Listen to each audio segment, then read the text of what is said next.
هم وقتی ارێکردنا هەفپەیمانە جوواکی و لەدارخستنا کۆنگرەیە چاران ئامەسەدێ دەولەتا ترک ێریشên xwe yên li dijî herêmê dijwartir kir. Hevseroka Meclisa Sûriya Demokratîk Mesedê Leyla Qaraman beşdarî bernameya taybet a Rojava TV bû û armancên êrîşan nirxand. Leyla Qaraman got dewleta Tirk xwe li ser qirkirina gelan ava kiriye. Eger tu dîroka Tirkiyê binêrî, eger tu polîtîka wan binêrî, eger tu siyaseta wan ev dide meşandin, bi rastî jî hemî li ser qirkirinê yani. Careke din yani cara yek ev herêm dibe xwedî îrada azad. Cara yek ev herêm dibe xwedî sekneke azad.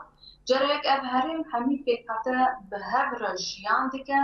Bê ku ew nexweşiyên berê ku bi salan e rejîma Sûrî gotnavî gerî de dayê avakirin, ev jî nemûzeca mirov dikare bêje nimûneya azadiyê, nimûneya demokrasiyê ye.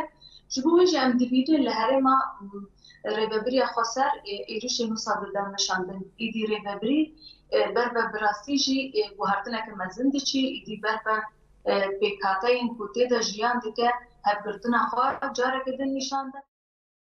Herwiha Leyla Qaraman dazanîn ku hevgirtina gelên Sûriyê dê dagirkeriyê têk bibe.